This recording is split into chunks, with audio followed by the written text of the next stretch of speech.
We're jumping straight in with the big one, huh? Yes. I actually was finding it quite difficult to make friends. There's also some really beautiful moments in Paramedics. I've delivered 5 babies, but I almost dropped it. No. Yeah, I juggled the baby.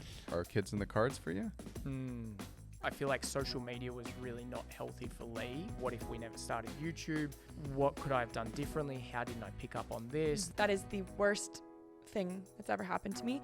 That made me face my own demons so hard, and I just had to pull over and I just like burst into tears, and I realized that I wasn't really coping very well. All of a sudden I felt like, no, the world is ending. They say that obstacles make you stronger, and I now feel mentally the strongest I ever have. Live today for today. Go on that trip, go on that hike. We have to address your partner. Like, I've had people comment and be like, why isn't she helping you out on these projects? I was thinking about you. You're right, it got deeper. I didn't think it would get deeper. Our relationship off camera, what are we like? Eamon can't be quite as loose as he was in the past. Like getting a bigger tractor than me? Do you think that's like some kind of compensation? I'm wearing your underwear. Today on Reroot with Eamon Bec, we are sitting down with our good friend, Max Bidstrup. You might know him from his YouTube channel, Max and Occy, where he shares the highs and lows of building an off-grid property after 5 years of living on the road. Max began his career as a paramedic, or AMBO, as they call it in Australia. However, what many of you might not know is that he struggled with PTSD and continues to long after leaving the industry. In this episode, we dive deep into our personal journeys of grief after the sudden passing of our mutual friend Lee. We discuss the loneliness that often comes with being a YouTuber, whether kids are on the cards for him, why he chooses not to share his relationship online, and how he won $30,000 on a game show. Please note that this episode contains discussion of sensitive topics, including mental health, suicide, and PTSD, which may be triggering for some viewers. For those navigating the loss of a loved one or supporting someone through mental health challenges, we hope that this episode can bring you comfort and peace. Please enjoy our conversation with Max.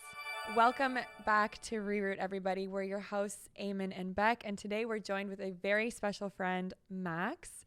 This is a place where we can sit down, have deep, meaningful conversations, and you get to know the people behind the people you see on screen. But before we get into Max's story and what makes him the magnificent, wonderful man that Eamon and I know both on and off the screen, we wanted to just remind you that we are on a mission to be the most reviewed podcast in the world. It's a big mission, but we're going to get there. Of course. So if you help. guys can take 2 seconds to leave us a review wherever you're listening, that would mean so much to us. So thank you. Let's get into it. Before we start, I realize you guys aren't wearing shoes. Yeah, we're cool like that. Is that like the surfer move here? That's the Australian way, mate. All right. I do feel like when Max is around. Nick, are you keeping your shoes on or?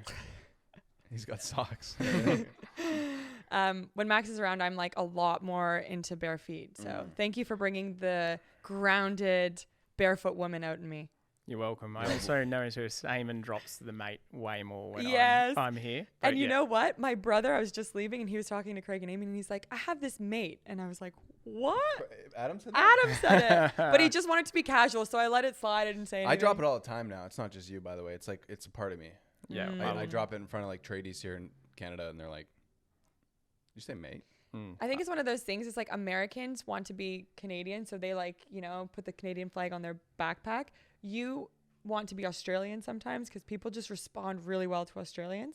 So I think I want to be confusing because, just like, where's he from? Yeah, you are confusing just in a likes lot to of stir ways. the pot. Just authentically myself. Yes, yeah. Okay, well, that was a warm welcome. Max, welcome to Reroot. Thank you. It is an honor, actually an honor to be here. And I can't believe you flew all the way here for this. We're a big deal. We're the most reviewed podcast in the world, but this is... That's a long journey. I was saying to Bec, are you going to put all your podcast guests up for a week before we go on the actual show? I've just had a magical time with these guys, and I think this is a really nice way to cap it off before I have to head home. So what a sweetheart. Honored. You also helped a lot setting up the new couch. We put you to work, buddy. Yeah. It's not like we just fed you. And I'm still sweating a little bit from putting the couch up the stairs. So. Yeah. But you look great. Thanks. You always look great. Wearing Eamon's pants, so thanks. You look cool. Max, what do you feel like we need to know about you, your life, things that have happened or things that drive you to understand the man that's sitting here today? Well, we're jumping straight in with the big one, huh? Yes. I guess just a very brief background for me is I grew up in Australia, obviously. I grew up in a country town, so was always kind of from a very friendly, welcoming community. And then I moved to the big smoke to become a paramedic, and that became my career that I thought was always going to be my career. And I think one of the things that turned into this massive driver for me was during my time as a paramedic, 7 years in Melbourne and Geelong combined, I kind of experienced so many people that thought they were going to live, reach a healthy retirement age and then start living. It was kind of that attitude all the time. And it was just this ongoing thing that I kept going to these people that had just retired, and then they had some injury or accident or illness that prevented them doing and living what they'd always dreamt to do. And I think over the years that just really wore down on me to the point that, I met Lee, as a lot of people know, and this like beautiful Canadian girl that kind of helped give me the kick I needed to be like, I need to get out of this feeling comfortable and building towards a big pension or superannuation by sitting in this job, which a lot of people stay for that reason, and go, I just want to get out and experience more of the world and do the things I'm dreaming about now rather than wait till I hit retirement age. So set off, moved to Canada. Started following Eamon Bec on YouTube. A little bit, yeah. We technically started building out our van before Eamon Bec. I want that to be very clear. And Eamon just did a bit of a rush job on Trinity, so he managed to do it in a month. But so one of the big reasons I wanted to move to Canada, as well as Lee, her visa ran out, was I had said to Lee it had always been a dream of mine to drive a van from Canada to Panama. And she was, you guys know Lee, she was just so on board with that straight away. So we started this journey. It was meant to be a year, and 6 months in, that's when we actually... She probably said, I'm so down. I'm so excited. Where's Panama?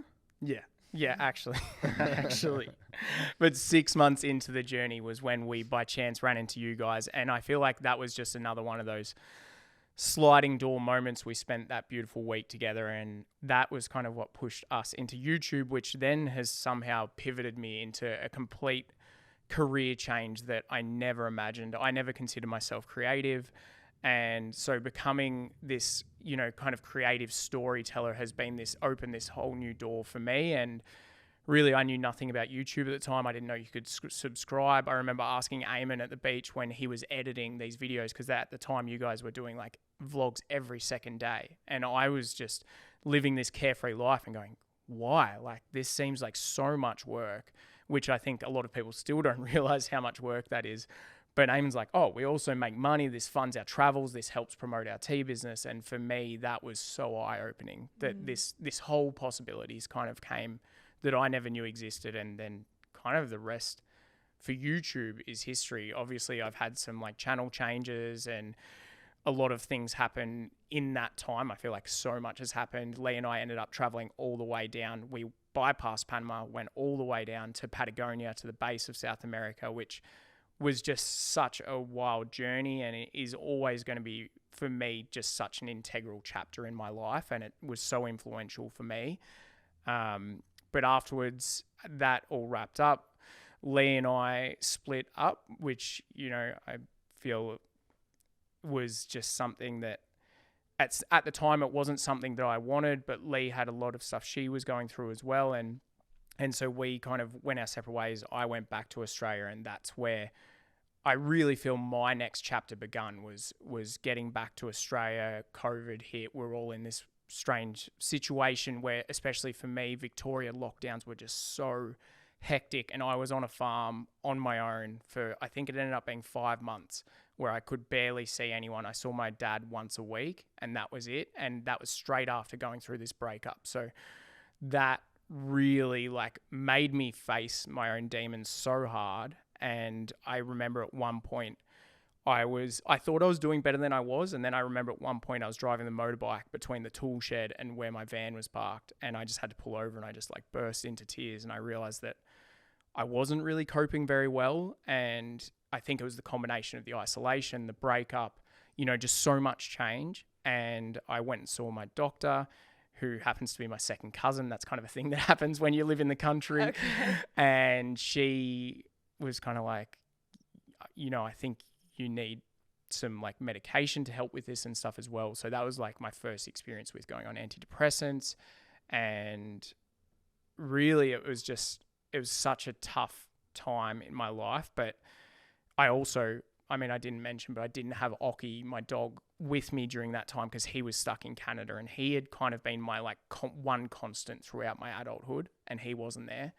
So pushing through that and then getting the van built, and then by the end of it, I kind of felt like I'd come out the other side and I was starting to feel good again. And, you know, Occy was able to get home and the van was built, and it was summer in Australia, and the lockdown lifted, and I was just like, all right, let's go. And I thought that was it. I thought, you know, this is my new life. I'm happy from now on. Like, you know, I've worked through these feelings, you know, I've accepted my new reality, and that's where I was at. And then, yeah, I guess things kind of just fell apart again, as probably a lot of people listening to this know. But so that was November, and then in the early in the following year, Lee took her own life. She'd been struggling with depression for a long time, and you guys actually were the ones that called me about that and let me know, and that's still that phone call and that morning will be forever imprinted into my life, and I'm sure it will be for you guys too. And I mean, everyone that knew or had seen Lee, or, you know, knew that she was this like wonderful, amazing, incredibly unique person that really lit up a space, and to just feel that at the time, really feel that light go out from the world, for me, it definitely sent me straight back into that dip again. Whereas I just thought I'd come out, and then, you know, all of a sudden I felt like, no, the world is ending. You know, this is it. And I feel like it's been such a journey from then. And I think everyone, you know, that grieves in like different ways. And for me, the grief process was quite a long time, but I've done a lot of work on myself since then, and honestly, over the last probably 2 years, it's now been 3 years, and over the last 2 years, it's just, they say that obstacles make you stronger, and I think I would obviously never ever wish for that to happen, and I would do anything to change what happened, but I think overall it's made me a stronger person. And I was just talking to our mutual friend Craig last night and saying that I now feel mentally the strongest I ever have, and that's come from the hardship. And now I'm just like in such a good position. I'm living on my dream property. I still have my own YouTube channel. Occy is somehow still kicking and vibrant, even though he's 13 years old. Still such an amazing support from me.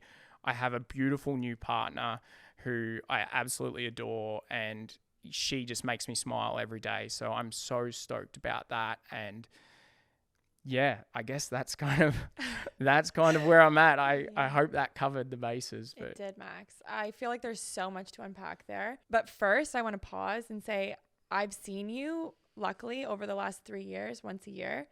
And I'm so proud of the man you are currently, how open you are, how vulnerable you are. And I know it's that impossible situation where our greatest gifts are disguised as these impossible things that we have to overcome. And I completely empathize with what you said and all of that. It's like, it's the worst thing that's ever happened to all of us, I feel. Yeah. For me, even with diagnoses and all these things, that is the worst thing that's ever happened to me. And yet it's taught me so much, and I've grown so much, and I am a completely different person, and you are a completely different person who I admire so much. So 100%. You are crushing it. I think, like, looking at the three of us on this couch, honestly, I've seen so much growth in both of you from this as well. And yeah, I'm so appreciative that we get to have that bond together and be able to bounce off each other and kind of grow together from that place of, you know, heartache, as it really was for all of us. Yeah, I feel like I'd love to pause and just dive a little more into grief. And I think you and I are both really open to sharing our journeys with it. And I was so fortunate that I had never had someone pass in my life that was like so close to me. Grandparents, yes. But I think when they're older, you can really celebrate the life, right? Yeah. It's like, that's what happens to all of us and how beautiful. And of course, as a kid, it's hard, but it's not this kind of hard, right? Yeah. And I saw a therapist after who reassured me that me being in survival because of this passing was normal and okay, and that I felt like everything was going away and was normal and okay. And I've since heard Mo Goddard. Do you know Mo Goddard? He's a really cool dude who talks about happiness. And he lost his son in a routine operation at 21. And he said, I can either live my life in grief where I'm like debilitated by this essentially, or I can honor my son by being vibrant, by spreading his message. Like, he was just this really wise 21-year-old who wanted to be everywhere with everyone and just happiness and what it means to be alive, really. And my journey has gone from extreme survival that I truly believe led me into some unfortunate health situations because I wasn't processing and facing it and choosing the love in all of it, which is a very, very difficult decision to make, especially in a society who almost makes you feel like you're doing it wrong if you're not depressed every morning, you know? And I know everyone's journey is different, and that was important for me to move through it like that, to be where I am. But I want everyone to know from my lessons that there is another way to grieve, that you can honor the person. And even when it's a really shocking and hard to process thing, I just know that I spent too much time in the, I should have done this, I wish I had done that. Like a lot of guilt, a lot of anger at myself, and anger at her. And suppressed anger at her. I had no idea that I was carrying anger, because initially I was like, I want to love her and respect her, that this was her choice. And I think my hope is that people can see a version of grief where you honor the person and you move forward in love, and you honor them by being the brightest version of yourself.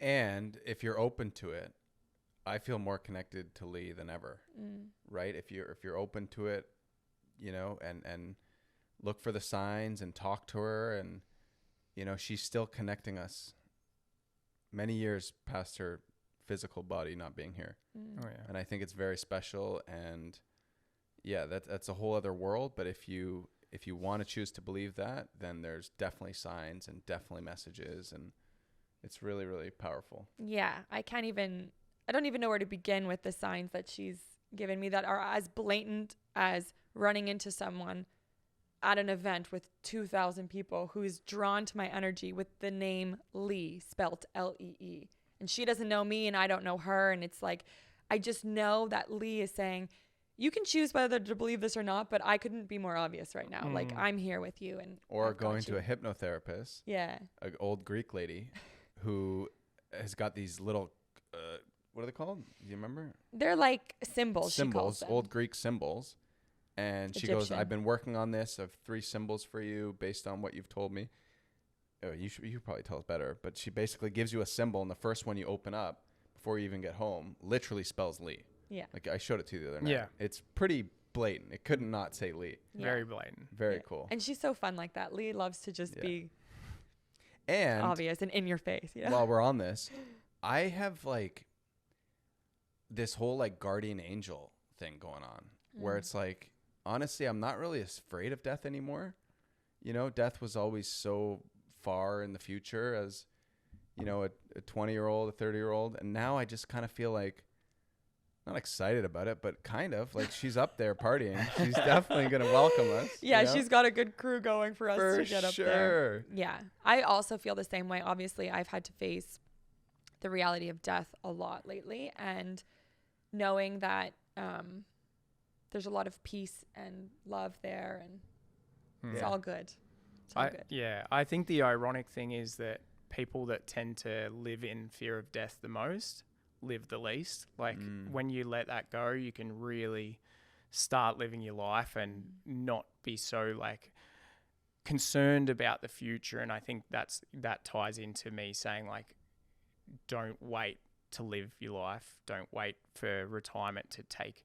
Obviously, there's some things that you need to like accrue money for, and you still need to work your job, but go on that trip, you know, go on that hike, buy the boat, do that kind of thing now. Say yes. Yeah. Just go for it. Live the American dream. Pay for it later. Yeah. Put it on Afterpay or whatever they have. I mean, it's so true though. Like you think about people that, you know, work their whole life for this vision of traveling the world or whatever, and then they blow out their knees or blow out their back. 100%. Like, that's sad, you know? Yep. So go on that trip if you feel like that's what you need to do, and take time off. And yeah, I think we're in a privileged position to say that, of course, but at the same time, like I think if you don't take those risks, then you never will. But I think we were talking about this at the cabin on a kind of side conversation, but I feel like we've found ourselves in this, like, it is a very privileged position, but I think we all got here by taking risks in the first place. So if you don't take those risks and you always stick to what's comfortable, then you're not going to see change. Yeah. And you guys massively have taken risks with your tea businesses, you know, your YouTube, you've stuck it out, you've done a lot of that. And I feel like the same was with me with quitting my job, quitting what was comfortable and leaving. And yeah, this is crazy things happen when you take a step. Totally. Yeah. I wanted to just reflect for a second about living, because we're saying, go do that crazy travel, but everyone is so different in what it is that they seek from life and what they want. For me, the message of living is live today for today, whether that means just being 10% happier. For me, in my life right now, if I'm waiting for the all clear, then when I get it, which I'm going to get, I've just wasted this last year of being present with my friends who are around, with Frankie who's growing every day. It's like, for me, that's living, is being present and in the moment. And so whatever that looks like for somebody, I want to just encourage them to find that presence. It doesn't always have to be that we're seeking travel or whatever. Couldn't agree more. Don't look towards that savings goal or look towards that, like, enjoy the process of getting there kind of thing. One of the kind of unique things that we do, because we film our lives, is we go and live an experience, and then we film it, and then we edit it, and then we watch it. And I think that's such a cool way to have gratitude and appreciation. And you've been, you know, doing a lot of work and reading a lot of books. And one of the things you said to me is like, you know, when we're even just right in this space, like zoom out and just see us. I usually picture a drone shot of like, see us in this What a place, videographer. you know, of like how beautiful this setting is and how good this tea is. Where do you get this? Oh, drinkhabit.com. And all those little things, when you kind of zoom out and kind of picture your life, you even get a little happier. Yeah, it's like it's such a cool little tool I use. Yeah, the observer method, right? So I'm having an amazing moment right now. I love you. I love Nick. I love Eamon. That this is my work is wow. And then I observe me feeling that moment of gratitude. So for you, it's the drone shot. For me, it's almost just being like, whoa, just the reminder of observing it. Like I'm behind me watching me in this room. And I'm like, oh, it just makes you that 10% more grateful. Totally. It's a beautiful exercise that sometimes we'll just be like on a boat ride and I look at Eamon and he's like, like I'm doing the method, which is amazing. Mental video. Okay, let's go back to paramedics and YouTube. I feel like every job has a pro and a con. You were a paramedic, went on this journey, and then you actually went back to paramedics briefly. You call them AMBOs in Australia? Sorry. AMBOs, yeah. Yeah, okay. But paramedics as well, yeah. So when you went back into the AMBO work, what did you experience from it that made you, A, want to leave and come back to YouTube? And also, like, what about it is the pro of doing that versus something like YouTube? They're so different, which I think is probably pretty obvious. The jobs are so different, but I love them both just for different reasons. Paramedics, for probably one of the things I love most, or definitely one of the things I love most about paramedics, is just how social it is. When I used to be a paramedic in Geelong, for people that don't know, Geelong's it's kind of an hour out of Melbourne. It's about 200,000 population. So it's kind of a small city, big country town. I always picture like the Barrie of Toronto. Yeah, but way cooler. Oh, okay. Yeah, it's on the start of the Great Ocean Road. Oh, I yeah. surfed there. And so when I moved there, all my paramedic mates surfed. So all my best friends I worked with, I saw them at hospital when we brought patients in, and you inevitably have a bit of time hanging around the hospital. So we'd get to like shoot the shit at hospital, but then on our days off, we'd surf. And you sleep in the same place? Yeah, so we all have different stations, and stations have bedrooms, individual bedrooms. But I had periods where I'd work, like you normally work a month in a row with someone, and I had periods where I worked 2 or 3 months with like my best mates. Oh, wow. And it's, they say with ambulance and paramedics, especially where I worked, when you're working with someone, you're kind of spending more time during that month working with your partner than you are with your partner at home.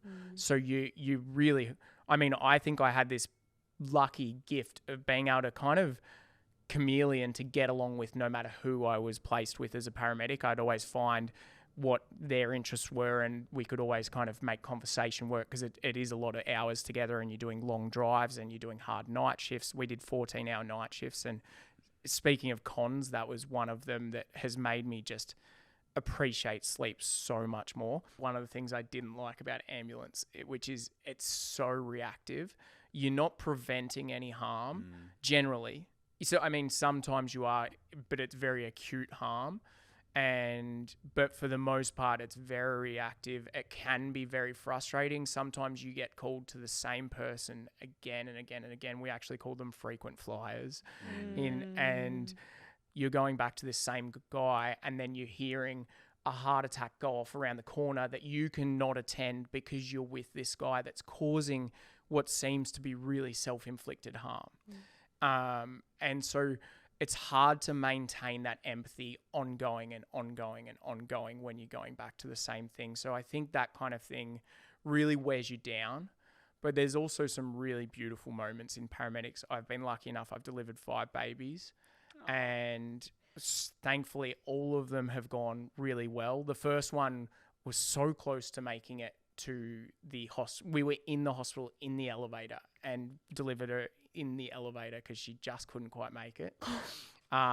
It was the first baby you've ever delivered? So that one, I was actually on an observer shift, so I was kind of playing a more of an assistant role. The first baby I ever delivered was actually, it was a good story, because so with paramedics, for your first year, you're on probation. And so you're always working with someone senior that's got more years experience. They're like an instructor. And it was literally my first day after the year. So I was now no longer getting babysitted, essentially. And they sent me to work with a student or someone that was on their probation, and it was her first month on the job. So I think she was a week into the job, and I was a year and a day. And we got there, and it was 3 a.m. So they joined us kind of late in the shift. It was in an area I wasn't familiar with. And we were having a cup of tea, just kind of getting to know each other, because, you don't know what's going to happen next. So you kind of want to have some familiarity with this person. So I was just talking to her and learned that she went to the same university I'd gone to. So we were talking about that. And literally a minute later, we got a job, code 1, which is lights and sirens, imminent delivery. So there's this baby and sometimes it's not always accurate, but this baby was being born.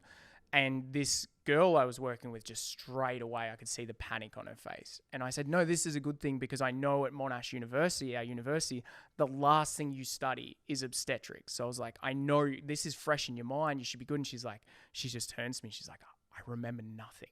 Oh. I think she was just panicking. And I said, don't worry, I'll run this job. I've got this. One of the big things I remember, because I actually haven't been to an imminent delivery since that one I delivered on the stretcher. And I said, one of the things I remember is like the dad is always panicking.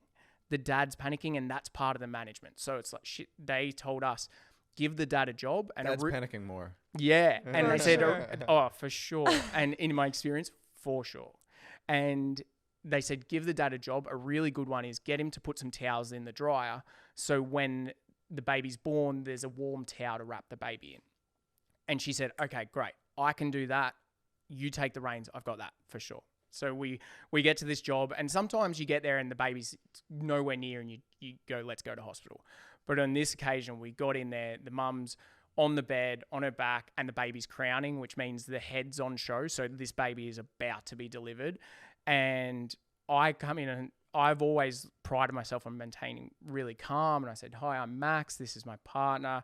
Introduce her. And straight away, she's just turned to the dad and gone, can you please put some towels in the dryer? And I was like, oh, okay, good. She's on top of it. And the dad was literally shaking. I could see him shaking. He's like, yeah. Goes out. A second later, comes back in. And he's like, are we allowed to swear on this podcast? Of course. He goes, fuck, the dryer's broken. And my partner goes, fuck, like really loud. This is my job. This is my only job. Yeah, this is all I have. And I was just like, no, it's okay.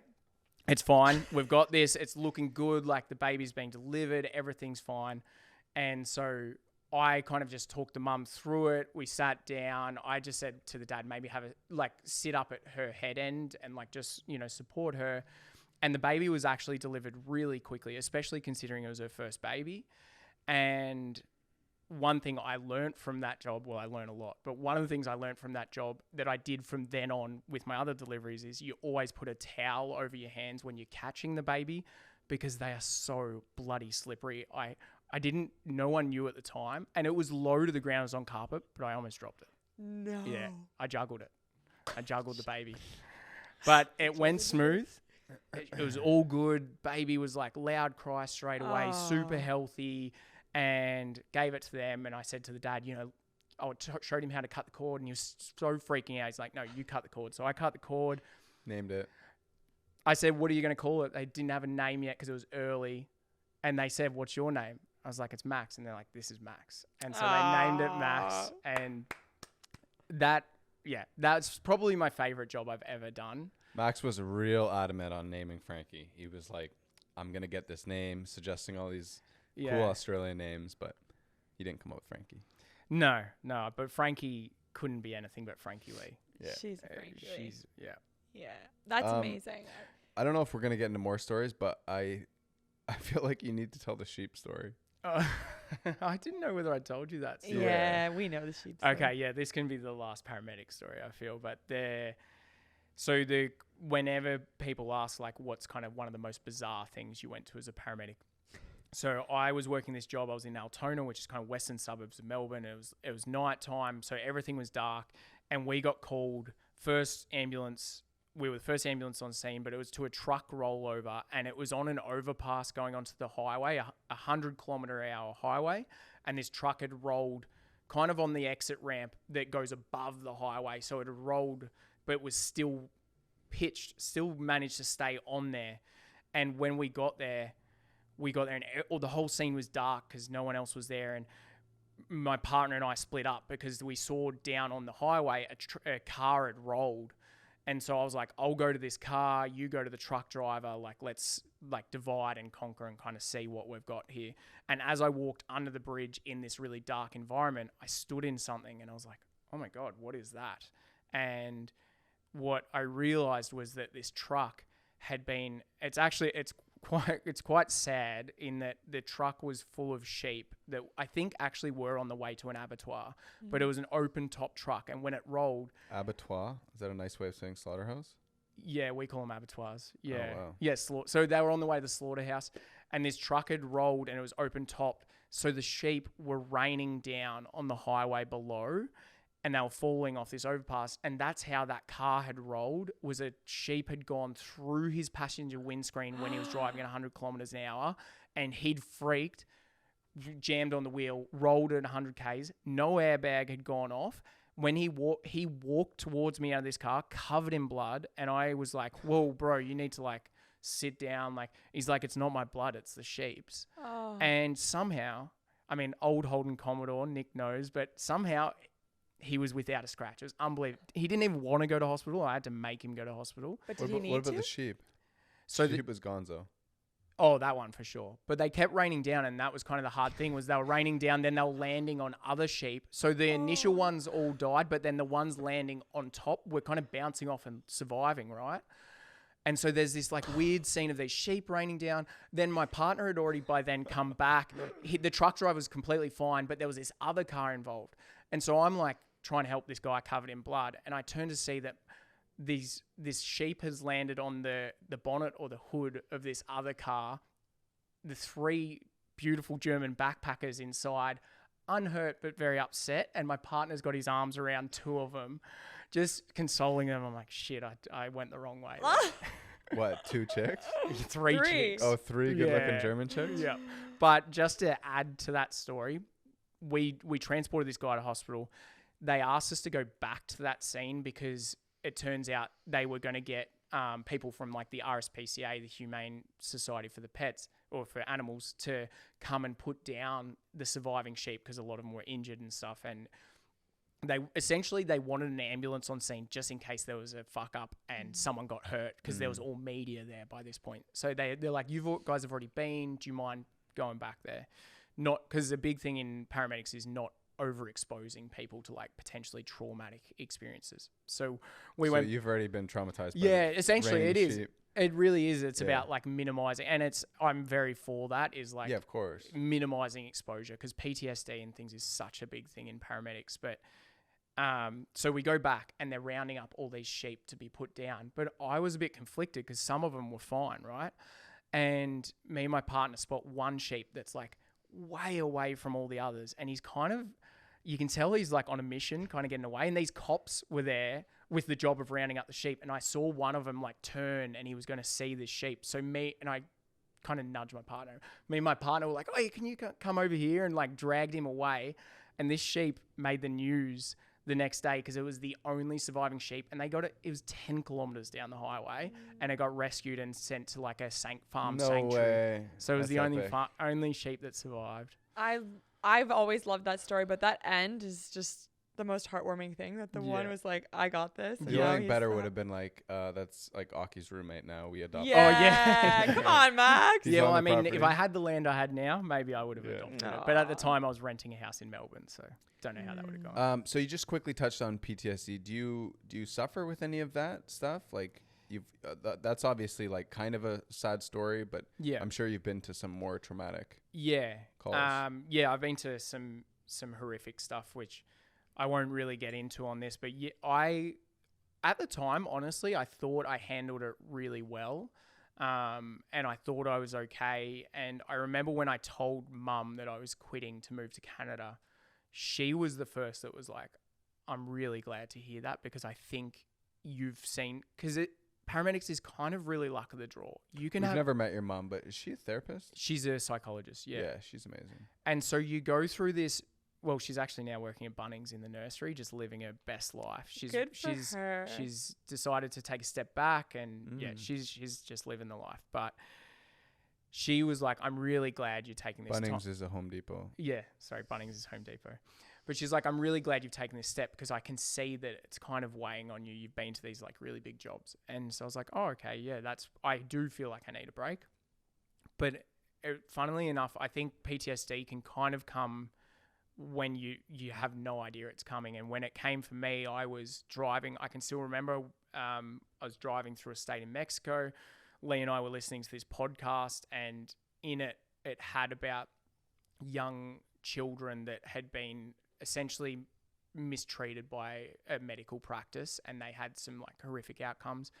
And all of a sudden, I was driving and I broke down. I had to pull over, and it really related to the worst job I've ever been to, where a 2-year-old died. And for me, I didn't realize I was really holding on to that and those images and this horrendous scene that I had been a part of. And I think a lot of paramedics do suffer from that, and they're only now like, they're getting better and better at like providing, there's free therapy for paramedics in Australia and things like that. But I just think it's a job where some of the things you see, no one should ever see. And there's other jobs like that, like police officers, nurses. I think anyone in that front line sees stuff. Firefighters. Yeah. And even sometimes just bystanders, you're wrong place, wrong time, and you're exposed to something that humans are just not meant to deal with. And for paramedics, that accrues, I think, and that toll accrues. And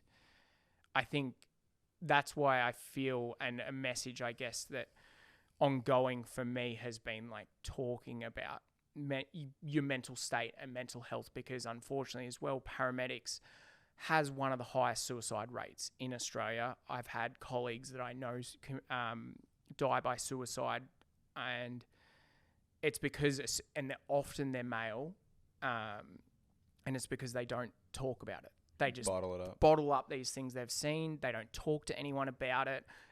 Often it'll destroy their relationship, so they'll end their marriage, they'll isolate themselves, then they'll find themselves out at an ambulance station where they might be on their own or they've got space from their partner, and all these illicit, strong drugs are available to them. And that is often how they take their own lives. And it's this thing that I just feel like across society as a whole needs to change. So let's move into mental health a little with what you do on a daily basis or a weekly basis or monthly basis. Like, what has helped you? So you're saying you had this moment driving, you pulled over, you talked about it. Was that the release you needed from that moment, or what is it that's really helped you in your journey? Yeah. So at that time we were traveling, and as you guys know, I feel like it's so hard to have a good routine when you're traveling. And I think that is something that would have helped both Lee and I when we were traveling on the road at that time. Around then, I called my mum, who is a big, she obviously she was a grief counselor for years as well. So she's got such knowledge in that area and has really helped a lot of people with PTSD. So she's been a great contact, and a great help for me. But now I'm in more of a stable environment. Yeah, seeing a therapist. Sometimes I feel like it's easy to do it when you're struggling, and then it's easy to drop off when you're feeling good. So that's actually something that I've been pushing myself to get back into, is like, same with seeing how well you're doing with meditation and how transformative that is for you. I feel like I dropped off a bit with meditation, and I'm like so keen to get back in and so inspired to like dive deep. But I think it's just all of those. I think one of the biggest is support, but then, just that self-care element of what helps you the most. For me, getting in the ocean is by far the biggest thing. If I haven't surfed in like a couple of weeks, that's my main meditation, is like getting in the water and just, even if I'm not getting waves, just sitting out, completely disconnecting from technology and just being in there it really resets for me. We were talking about paramedics versus YouTube, and I feel like you were saying a pro of paramedics was the community, or like the camaraderie between you and your colleagues. Is the opposite of that YouTube and the loneliness? 100%. Yeah. 100%. And I feel that kind of so much more now that I'm in a channel where it's just me. And like as you guys know, when you've got each other, you can kind of bounce off each other. But even then, it's still kind of lonely, because depending on what the content is you're filming, often you kind of almost need to isolate yourself to do it. It doesn't work with a lot of people talking over, and if you're doing projects or whatever, you kind of need to really get in the zone and film. And that is so much more. I think I've spent so much more time alone over the last 4 years than I, starting with that lockdown on the farm, but in general with YouTube, I've spent so much more time alone over the last 4 years than I ever imagined I would. And that would probably have never happened if it wasn't for YouTube, because I probably would be back in paramedics where it is more social. And that was, like you said, how I got back into it. That was one of my biggest drivers. I was interested in getting back into the work and feeling that direct help with people, but almost the biggest thing was like finding that work community again, because I'd always found paramedics have this level of like, we're all similar in a way. We're all generally very adventurous, and you can kind of just click with other paramedics. So I personally thought it would be easy to make friends, but when you do a job that you don't meet anyone in, and for me, being at my cabin at my place, I had so many people, my friends, coming to visit me, that I wasn't really getting out in the community.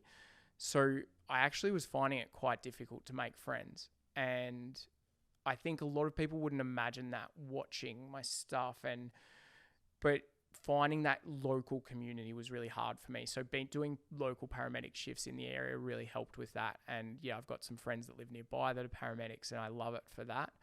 But I think the reason I don't do it ongoing is because, Occy's probably almost the biggest reason. I was having to find someone to look after Occy each shift. They're minimum of 10-hour shifts, so it's a long time. And as I said, Occy's 13. I don't know how long he is going to keep going for. And one of the huge benefits of YouTube is I get to spend all the time with him. And as you said, I come here every year, but even that I always find hard to leave him. But I know for him and for me, I feel better. Like, this is something that's really important to me coming over here each year. And I know if I'm happier, it's better for him too.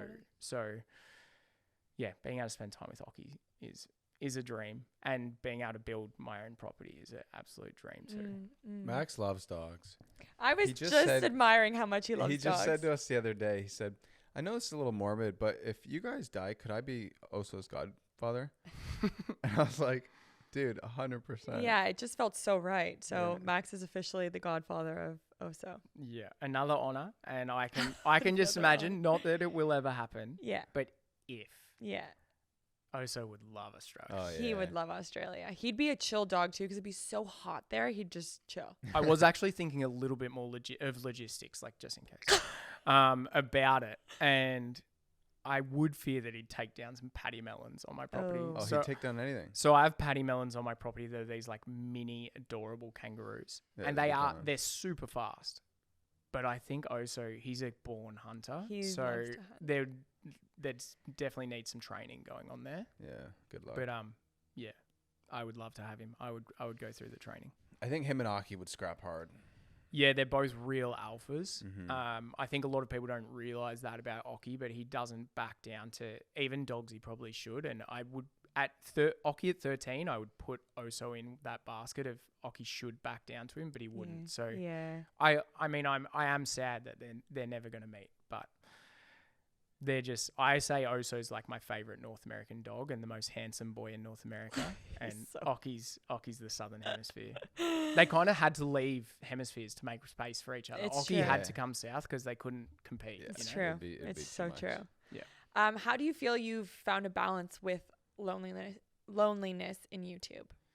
I think it's something that all YouTubers and entrepreneurs too just face, and we almost face quietly sometimes. Like it's just part of the grind of it all or something. But I think it's part of the grind, but I also feel like we're in this position where, like you said, we're so lucky to be doing what we're doing that you don't really ever want to feel like you're complaining about it, because there's so many perks and it's so great. But for me to get around it, probably the biggest thing I've done is I used to post weekly videos, and now I do every 2 weeks, and that has just allowed like a bit more balance of, I really felt for a while I was kind of promoting this alternative laid back lifestyle, but people wouldn't have known that I was doing 60-hour weeks. You know, I was grinding, and it felt like a hamster wheel, because you'd get one video done, and I'm someone that's never been super far ahead. So I'd get one video done, and then it's like, okay, I have maybe one day off that I'm still probably thinking about the next video, and then I'm on to the next video.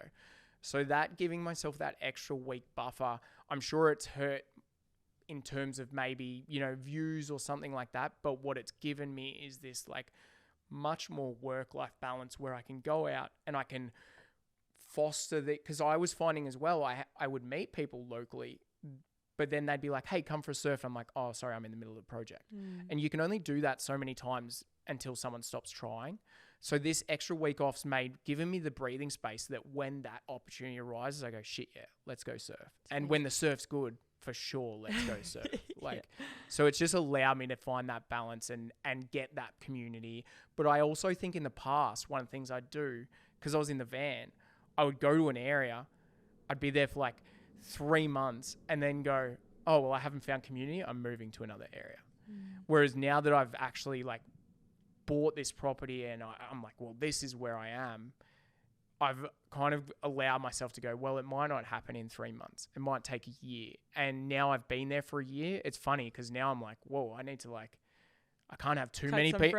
I can't have too many more people join this circle, because then I won't have time for it. Right. And the final thing I would say with that is that I have just had 2 beautiful friends move on to the property with me, and that's something that I've kind of briefly mentioned in YouTube, but will definitely obviously be featured a lot more now that they're there.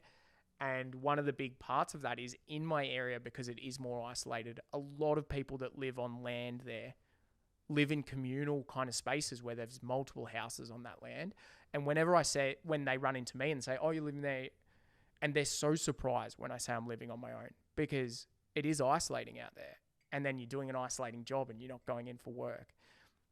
So having them join, I think, is just going to be such a game changer as well. I'm so excited about that. And they love to surf as well. So I don't know, honestly, might go to one every 3 weeks because... And I love that. Yeah. Good for you, I love buddy. that. I admire two things about you from what you've just said. One, you didn't actually compliment yourself on, but I actually feel like you're amazing at maintaining friendships from afar as well.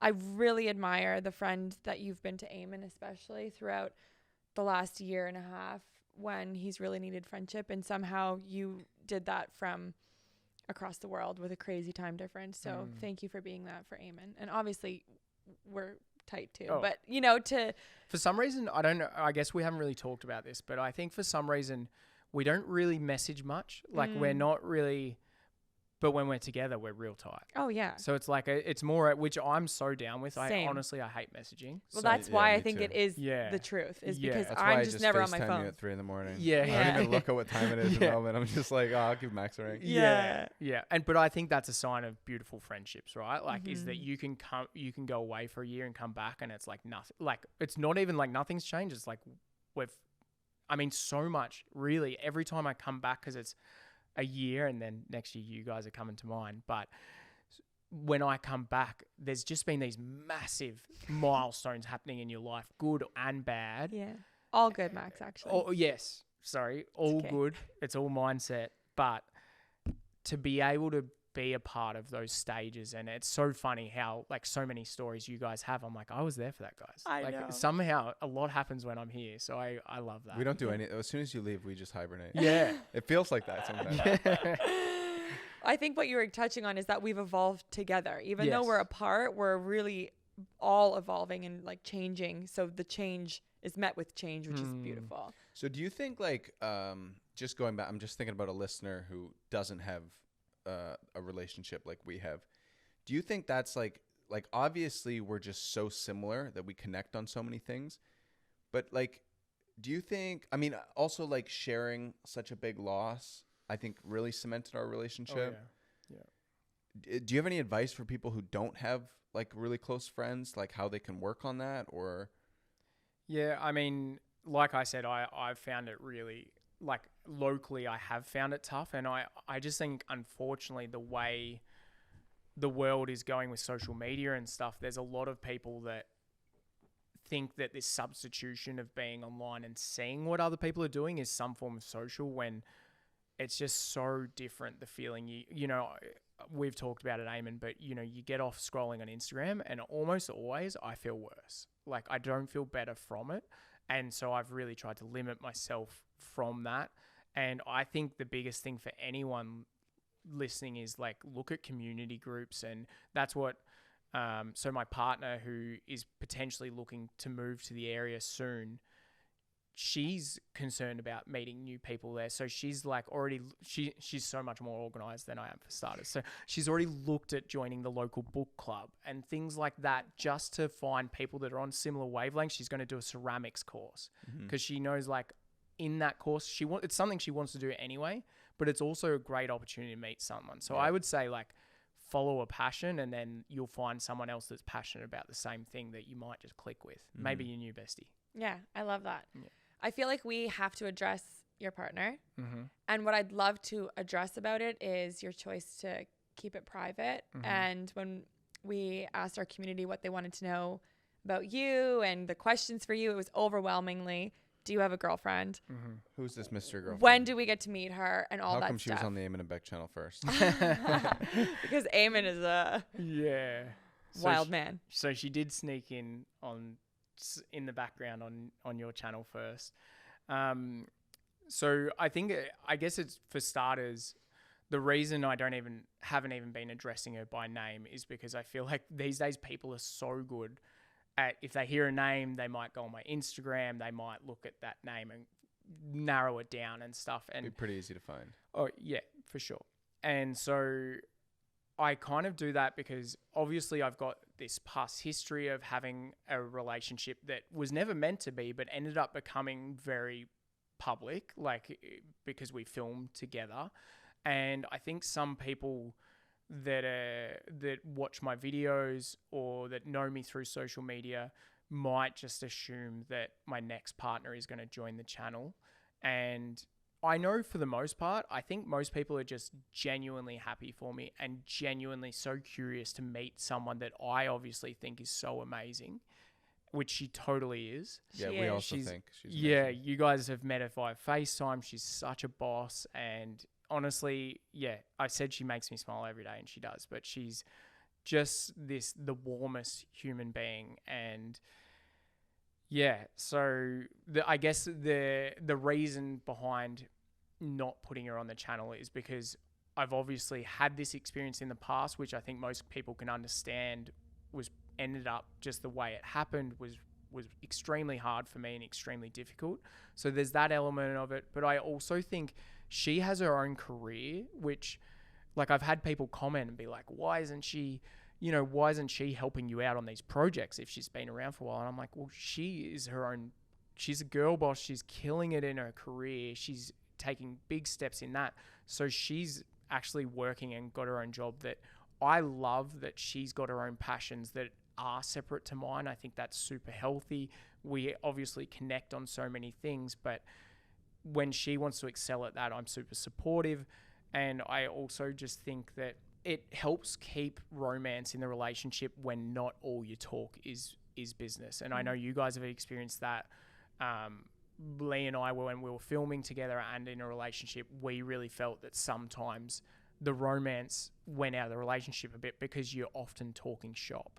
And so because we don't have that element, it's nice. You miss your partner more. You know, I feel like that's so true that sometimes you need a bit of separation to like miss them. And if you're working together all the time, that just doesn't happen. So I think eventually, inevitably, she's going to make more appearances in videos because she's such a huge part of my life. But it's not going to become the Max and, her channel. That's just not the way it is. And she's also not interested in that. She's not someone that's like super extroverted and wants to be in front of camera, and I totally respect that. And I feel like everyone else is being super respectful of that too. And yeah, I guess we'll just see what happens in future with how much she gets shown. But all I can say is she's wonderful, and I really appreciate the love and support everyone's giving me in regards to being in a relationship after what feels like it's been a long time, and to be in something that I feel so loved and supported is really, really beautiful. Yeah, I mean, we haven't met her obviously, but I think it's really cool how she's so grounded and independent on her own, and doesn't give you any little ounce of like, hey, like I want to be on camera, I want to do that, because then there could be like a weird feeling of like, oh, are you with me to be on the screen? And I love that she's the opposite. Yeah, right. And she seems like such a great normal human. For sure, and I've had that before. Like I've met people that are like, let's do an Instagram story. Well, or they message me through Instagram and then we chat more, and I realize that maybe they're a bit more interested in getting a bit of a push on their own channel or something like that. So I'd much rather someone, for me, it's such more of a green flag that she's not interested in the social media side. Like if anything, I would say that me doing YouTube's almost a negative for her, like she... I love how when you told us about when you're doing thumbnails, she was like, what are you doing? Yeah, because it grounds us, right? Because we're in it, and a lot of our friends are YouTubers, so we're just like doing these weird thumbnails and like making different faces, and then to have someone who's like, what are you doing? It's actually so interesting because so many of my friends now are in the YouTube space that it is grounding, and it is like, to be fair to her, she is like, what are you doing? But she's also behind the camera and like holding up treats for Occy, so he's looking and singing to him and just being so supportive of it. And I think that in itself is huge, because in the past I would never want to film in front of someone else. I would never want to take a thumbnail in front of someone else. But I think we just feel so comfortable together already that she makes it better. She makes that experience. Like we were talking about, we took a thumbnail the other day and Bec was like, let's just make this fun. And she makes it fun. It's like, rather than something, I just hate the I hate how much power thumbnails have in videos. And for anyone listening, I think all of us would rather not ever do a clickbaity thumbnail. Yes. Always. Yeah. But the sad reality is your views drop if you don't. And for us, views are directly related to our income. They're directly related to getting more sponsorship deals, all that kind of thing in the background. That means sometimes you've got to have a little bit of clickbait. I also think that we do not walk the line of like actual clickbait. Like clickbait to me is like, she fell off a 50-foot building and there's someone fall. Like, you know, that's clickbait and it has nothing to do with it. But I understand what you're saying. It's like, we want to just post, this is my life, smile, but we have to be a little bit more. Yes. Yeah. We're definitely on the mild end of clickbait. Yeah. I mean, I generally, we're on the mild end for sure. Yes, but thumbnails are a part of this business that all of us wish we could do away with. Are you on the underwear theory? I tried it once. Yeah. It went pretty well, actually. Yeah, I should get back on that. Yeah. Eamon has a theory that even though it's not in the video, in the thumbnail he wears just his underpants with a shirt, and people click on it because it's intriguing, right? Yeah, like, feel free to go to the channel and look back. There's a lot of underwear.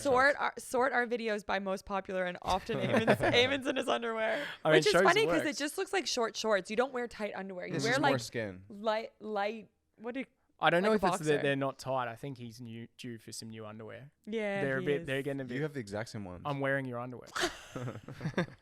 I want to pause and just admire your bromance a little more. Should we talk about the other night? What was the other night? The King of the Raft. Oh, contact or no contact? Yeah. Oh gosh. Yeah, sure. That was amazing. We did mushrooms the other night at the cabin. It was so fun. Not that I'm like promoting mushrooms, but once in a while. I think they have their place. Yeah, they have their place. I like to do them every couple months, maybe 3 or 4 months, 6 months. And yeah, we just had the most amazing spiritual night. We did meditation and we're in the hot tub. Tarot cards. We pulled tarot cards. Watched the sunset. It was so incredible. That sunset was unbelievable. Yeah, and then we went for a naked lake swim. And Max and I, we play a game at the cabin where we have like this like floating mat, you know, the yellow floating mat. And we get on and we've been playing King of the Raft, right? So we usually don't have contact. And we're up there naked. He's like, are we doing contact or no contact?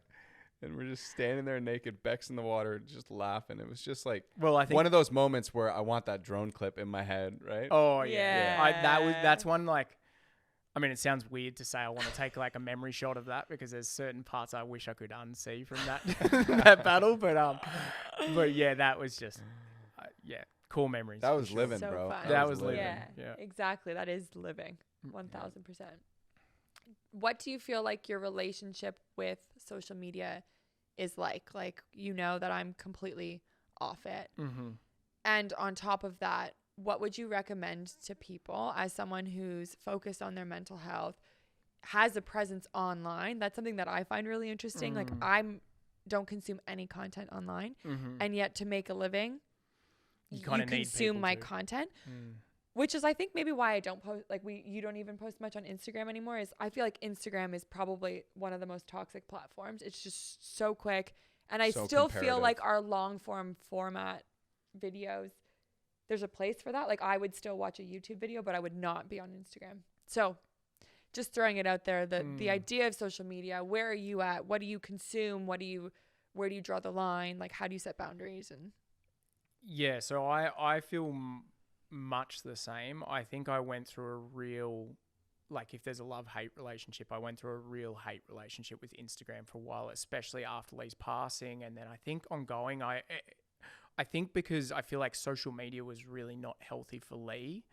in the long run, it made me for a while, I thought there was nothing but bad coming out. And it made me really question to the level, is me posting on YouTube, am I even adding to that problem kind of thing? I was like, but at the end of the day, like, I don't know the stats, but it's like 1 million videos get posted to YouTube a day. So I don't think that's going to change, but I kind of more went with like, I'm always going to be trying to promote a positive message. And I do say that in my videos, like, get outside, like, sure, watch my video for sure. Watch the whole thing, like, comment, subscribe. Watch it multiple times. Yeah, watch it multiple times. It helps. Tell your mum, tell your friend.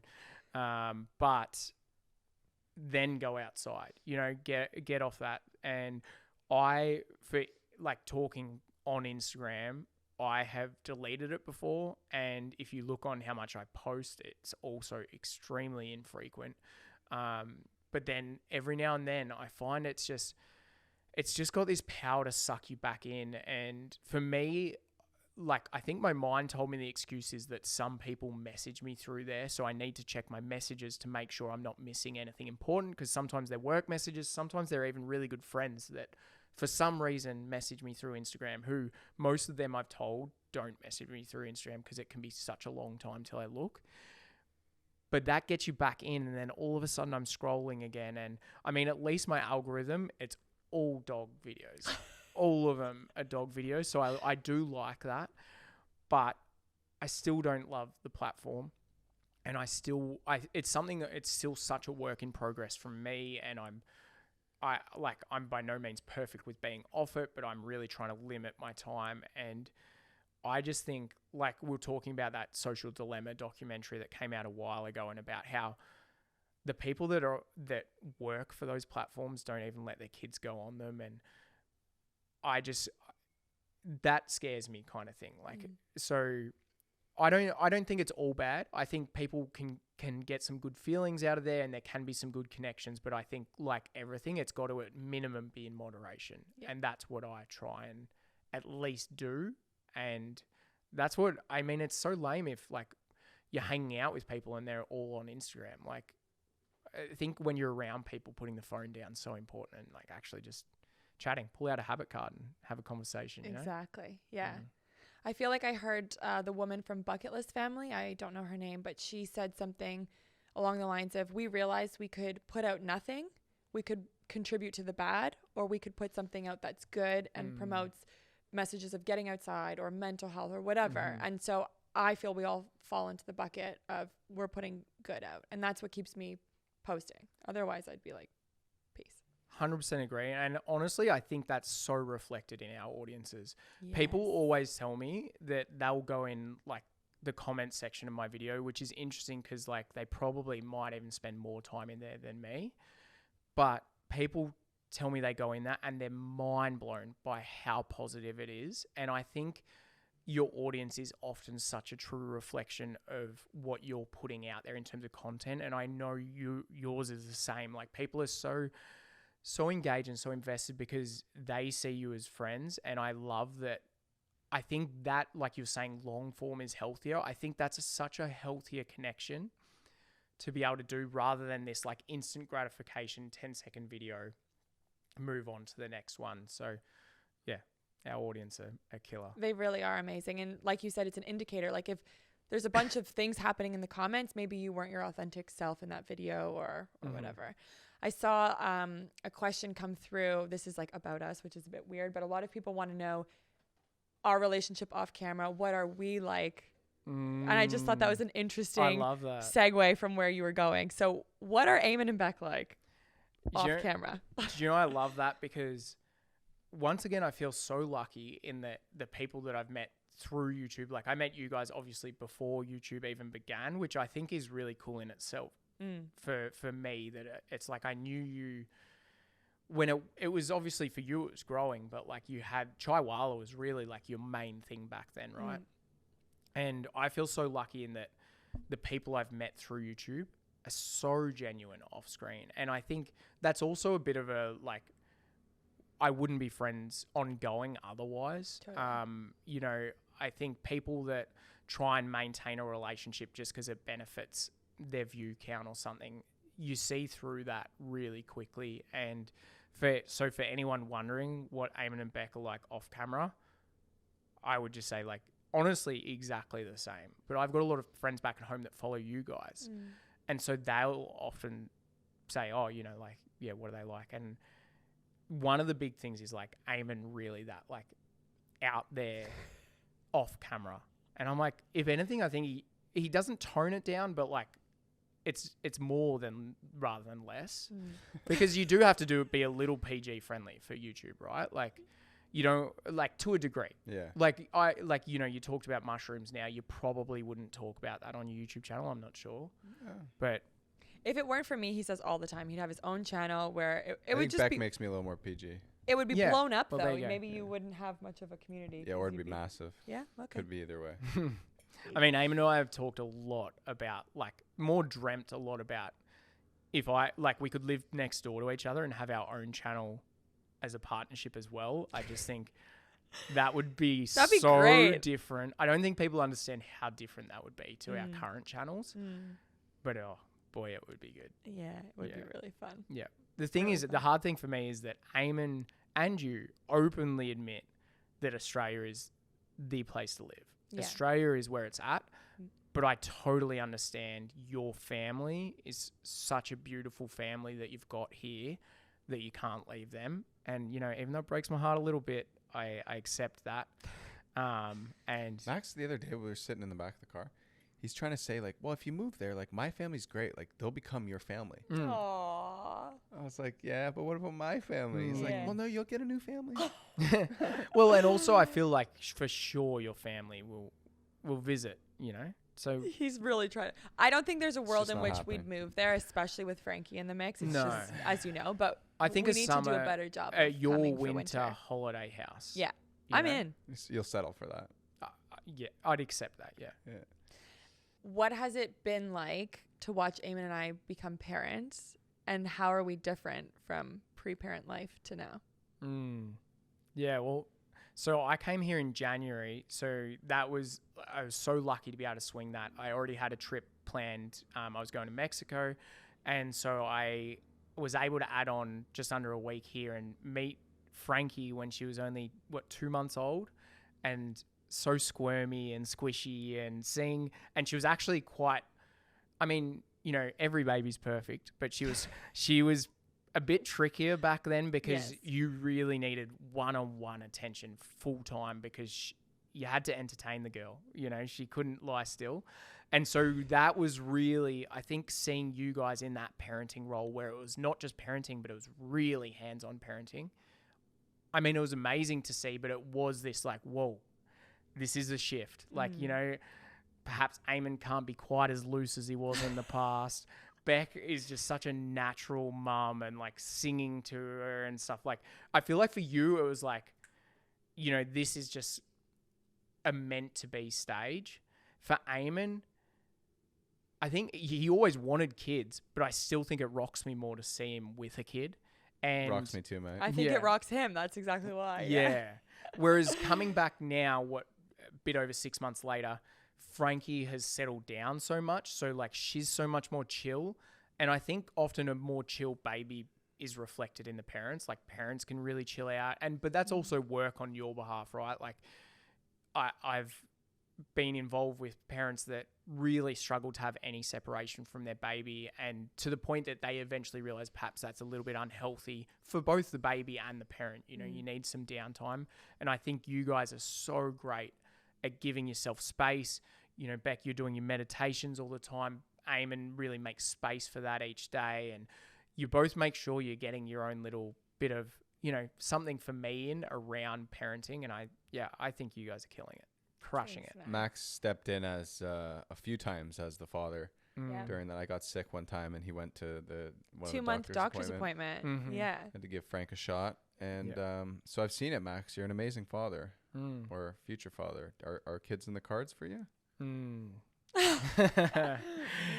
Yeah, I've always put myself at I think going through my 20s, I would say I always assumed I would have kids. And then getting into my 30s, I've put myself more at like a 70-30. And that's nothing to do with like, oh, I'm getting older, I've missed the boat. Obviously, being a guy in itself, I'm very lucky that I've got a bit longer kind of window for that. But it's like I was talking to Bec about it. You kind of, as you get older, you'd think it would be easier, but you get so much more used to your own freedom. And almost, I mean, I think everyone's seen that people can get a bit more stuck in routines as they're older. So a baby's obviously going to throw that routine out a bit, throw that lifestyle out. Maybe I'm not going to be surfing every day. So I do think about all those things, and obviously that it takes two to tango, and my partner would have to be in for having a baby as well. And in the long answer is I still think it's very much on the cards, but it's not a definite. And I think I would be okay with I'd be okay with not having kids. And if that happened and I didn't have kids, I would just be playing a much bigger role in the life of my niece and nephew, who I'm already super, super close with and I love so much, that that would make me okay with it if that's the way things panned out. Totally. You are an amazing uncle. And to Frankie too. There's so many kids that can have that kind of love from you. I've got a lot of kids I've already got to teach to surf. So exactly, including Eamon and I. So that'll be a handful in and of itself. Before we get into real talk, which is the game where we pull questions that go even deeper than we've been going, which wow. How is that possible? I thought it'd be fun to like bring it back to when we first met, because it also just shows the evolution of who we've become and stuff. But Eamon and I were driving through Mexico, and I guess you had messaged us before, but we were bad on Instagram even back then, or maybe we responded. Well, I think it was the questionable Instagram handle. Oh, the pause to wander. Is that Lee or you? I think You guys both thought it was cool. Yeah. It was cool. Eamon is just, So we roll into this parking lot in Oaxaca, Mexico, and there's another van from Ontario, and the girl is in the parking space next to the van doing full-on yoga in like a parking lot. And you've got your dog and surfboards, and we're like, we've got to go over to meet these guys. Meanwhile, you guys had seen our van, and you knew it was us, right? Yeah. Because you guys had the Chihuahua plates on. That's right. And so I think you guys were out grabbing something or something. And so we saw your van. We might have knocked on the door. You weren't there because we were like, oh, we've followed you for a while. It'd be great to like meet up. Then because it was next to a beach as well. So we went on the beach for a bit, thought, oh, we'll probably run into you there. You weren't there. And then, Oh, so there was a little bit of stalking going on, eh? Yeah, sounds like it. Check the grocery store. Check the local post office. Yeah. Looked everywhere. Talked to Put a up few signs. locals. Have you seen Eamon Bec? Yeah. So that's pretty much where we're at. And then we were kind of getting ready to go, but Lee was like, going to do a quick little yoga sesh. But I remember we like were almost having this conversation of like, should we leave a note or not for you guys on the van? And I remember it was a bit like, because we were having this conversation while she's doing the yoga. And it was like, of course, because she's never actually doing yoga. Yeah, she's chatting. She's stretching it out, having a chat. And so we're like, should we leave a note? Should we not? And I remember it being a bit like just before you guys walked up behind us. So we didn't even see you coming. We're like, oh, they're probably not even that cool anyway. Like it's probably just, they're just real into like, because you guys had a social media presence, whereas we definitely did not with Pause to Wander. And so we're like, oh, maybe they're just not that cool anyway. So I think we're almost at the point of like, let's not leave a note. Like it wasn't meant to be because we didn't see you. And then Eamon's like, hey, right behind me, and scared the absolute shit. Really? I don't remember that. I just remember then you guys coming over to our van for food and Lee like eating us out of food even though you'd already had dinner. Like she's like, I'll have another taco.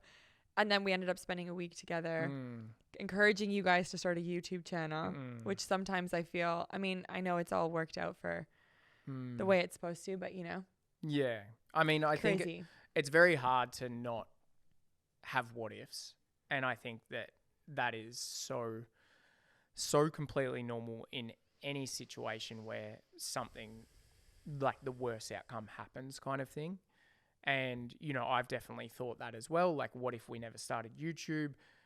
But I just think you can't go down that path. But also, I think with Lee, there was so much more to it than YouTube. Yeah. And, whether her struggles with depression and things would have still kicked off with social media or without it, it's something that we're never really gonna know. Yeah.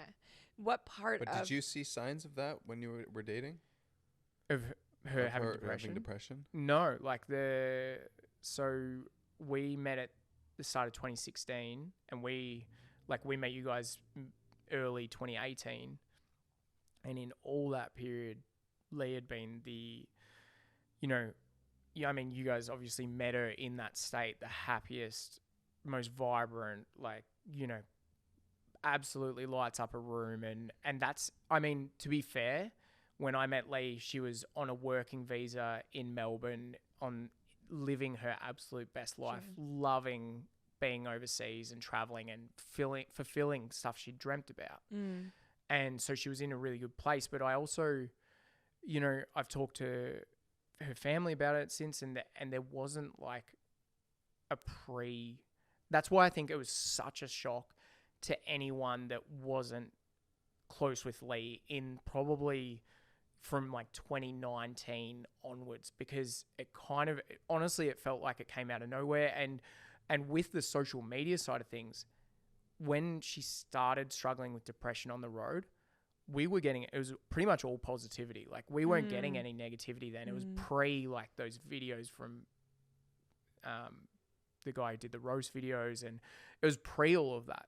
And it was a really hard to be able to be like, I think anyone that's been a partner that's been trying to support someone that is going through a depressive or is in a depressive state, it's especially the first time is extremely hard to know how to best support that person. And I feel like I've learned so much, and there's so much that I know now that I wish I had known back then. And it's honestly such a difficult situation. And we had regular conversations about, are you going to feel better if we turn back? You know, like, should we just drive back? I remember we were in Costa Rica, right near the bottom.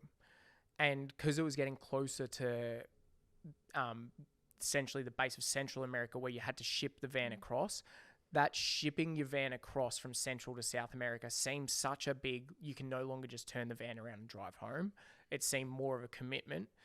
And we had this big conversation because I was essentially saying to Lee, if you want to go home, like, let's go home. And we literally were at the base of Costa Rica, and she was like, okay, yeah, let's go home. So we drove all the way up Costa Rica. We literally got to the border, and we would have crossed it, but there was this like road work for Costa Rica to Nicaragua, I think.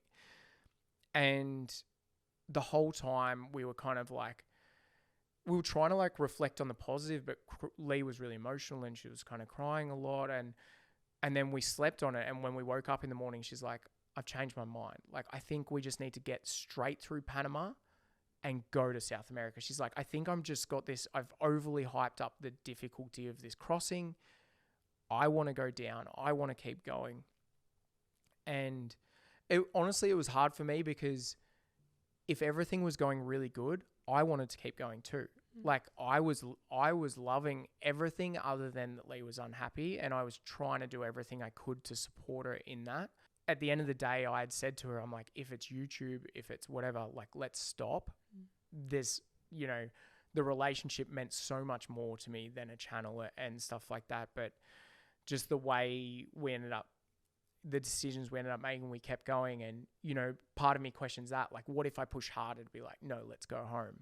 But, you know, at the end of the day, she did go home, and stuff still kind of happened the way they did. So, and we can't live in that No, we can't. And I haven't been, which I'm so glad that I've gotten out of, because I think the first 6 months or so was a real spiral of what could I have done differently? How didn't I pick up on this? Like, what if I'd said this? You know, there was a lot of that guilt around just desperately hoping for a different outcome that could no longer exist. Yeah.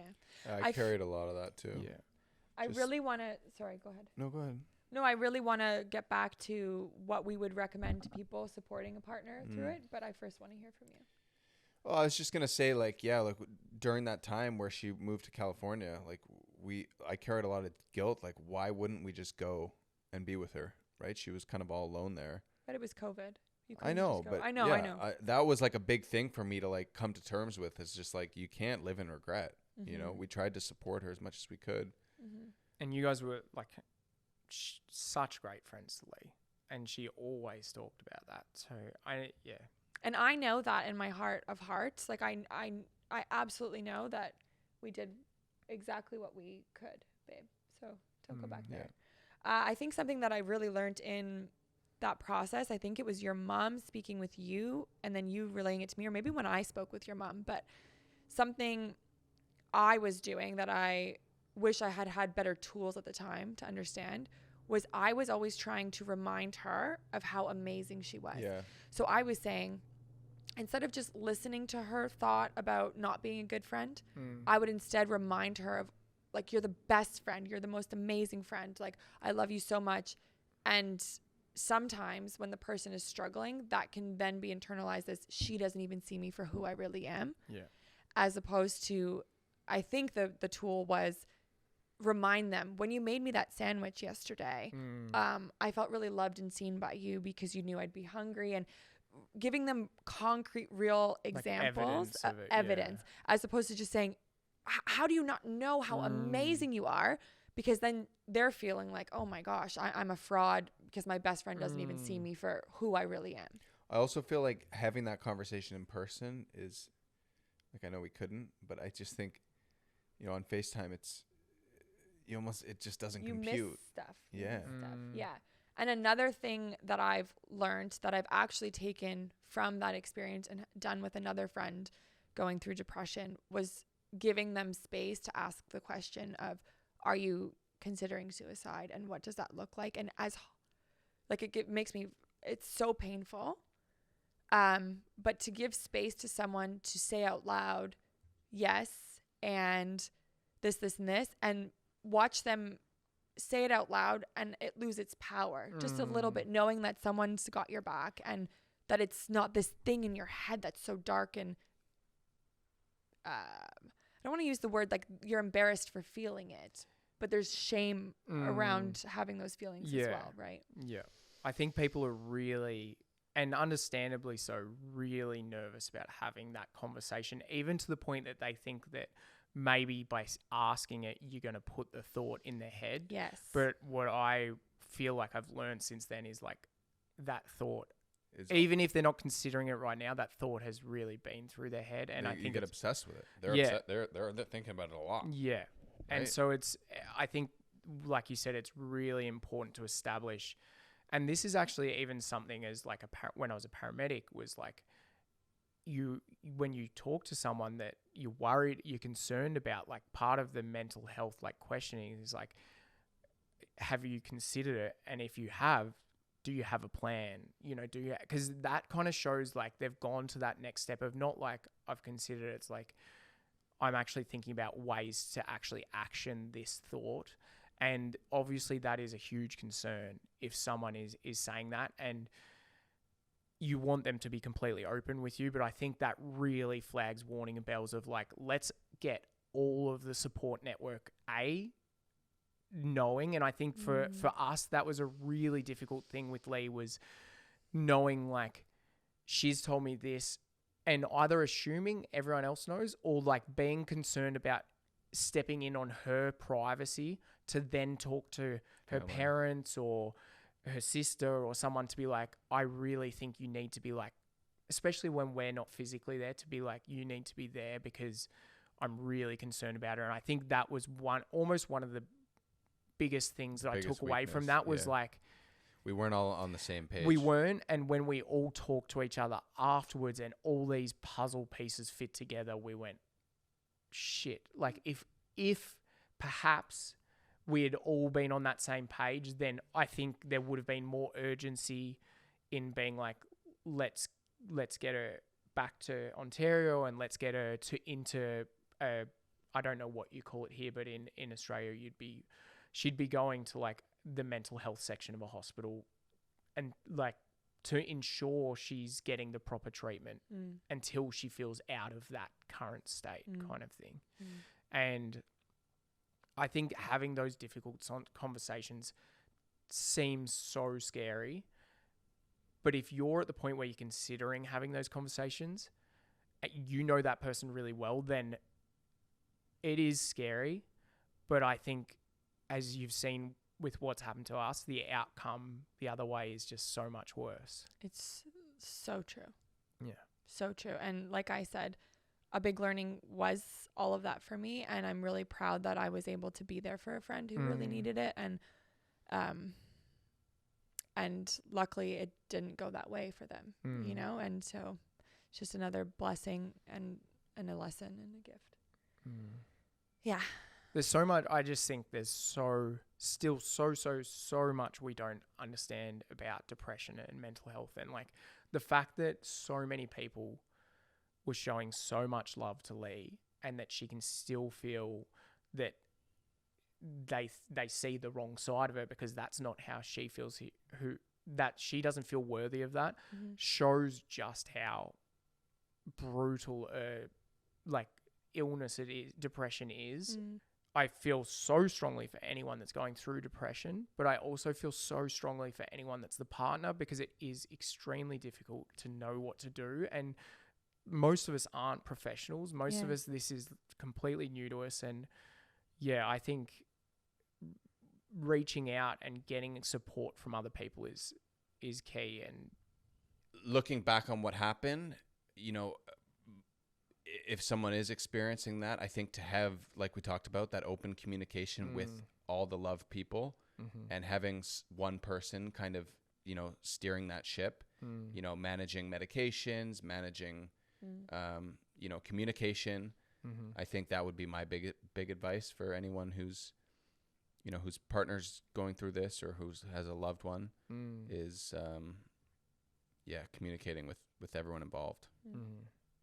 I feel like there's so many avenues to getting help and different things, but I've really discovered the power of my mind in the last year, and I just believe so strongly in the mind-body connection. So I know that there's resources and things that can help for sure. I want it to be a positive takeaway that that there's something out there that'll help. Yeah, everyone has a different path to it, but you know.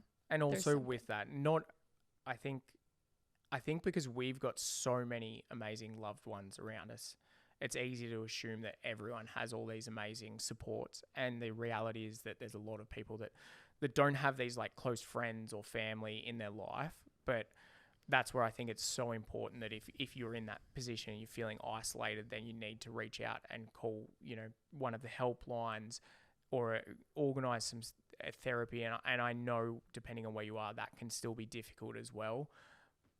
But it just needs to be such a priority. And yeah, I don't know what else to say other than make the call, and I feel for you, really. Yeah.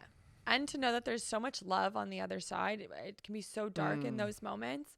I hope that we're an example of love on the other side, and just that we are all pure love, and just being born, your birthright is love and joy and freedom in your body and just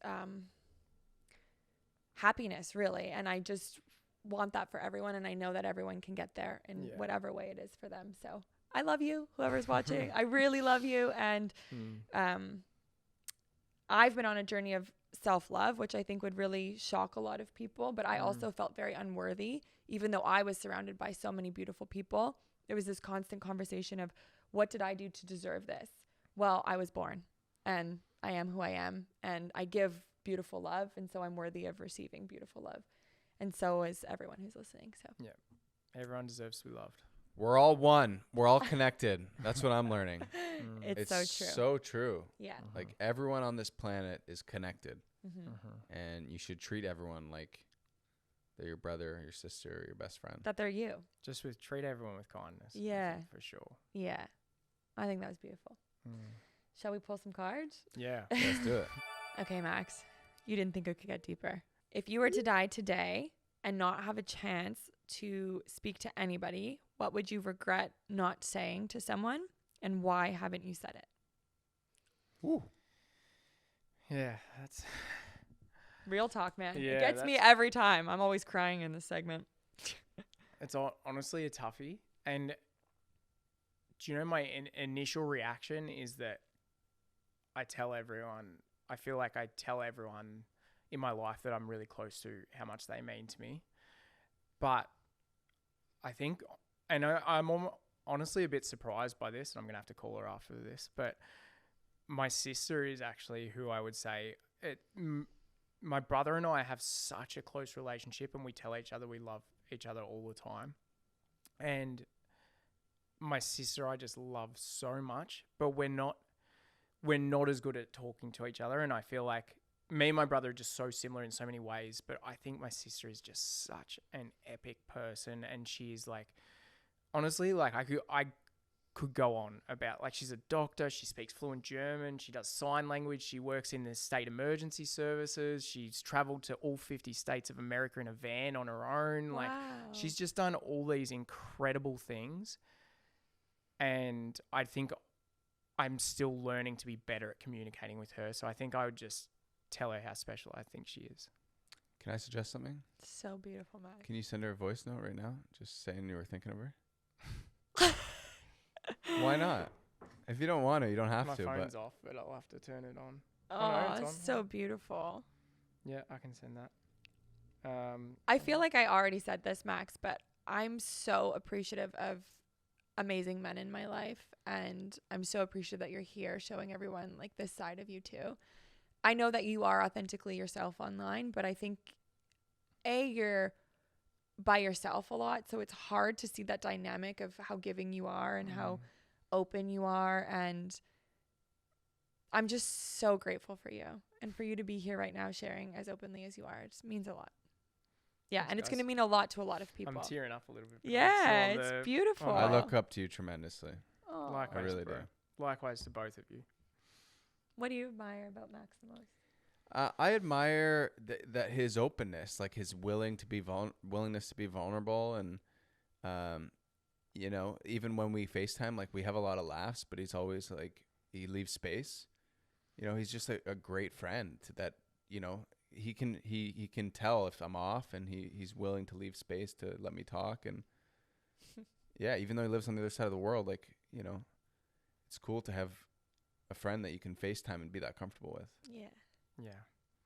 I just wish travel was wish we could teleport. It's getting there. We're working on the teleport technology. I think so I'll we be can- first because I Oh. can just do it with my The mind. cars Yeah. are driving us around now, bro. It's not far. Yeah. The planes will be Yeah. zipping us even faster. Soon enough.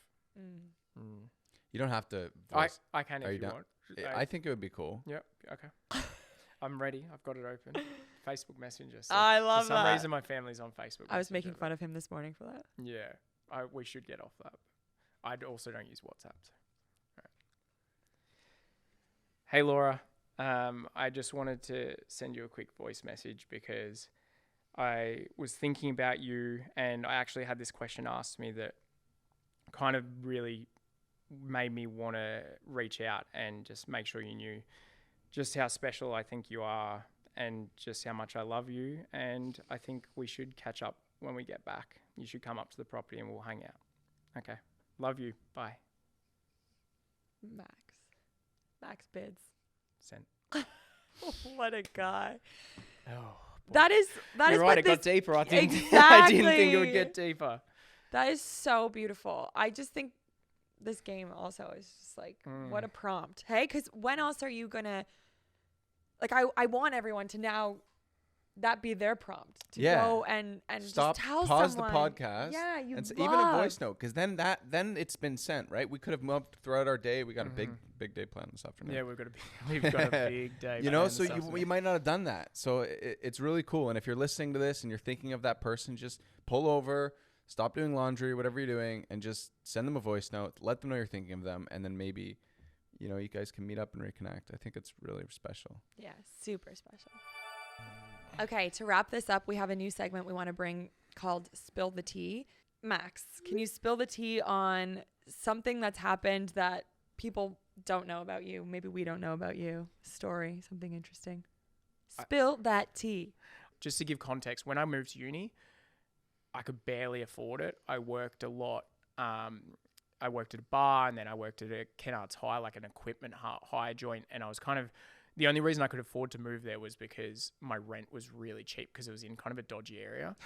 But then on the last year of uni, my mate signed us up, registers for Deal or No Deal.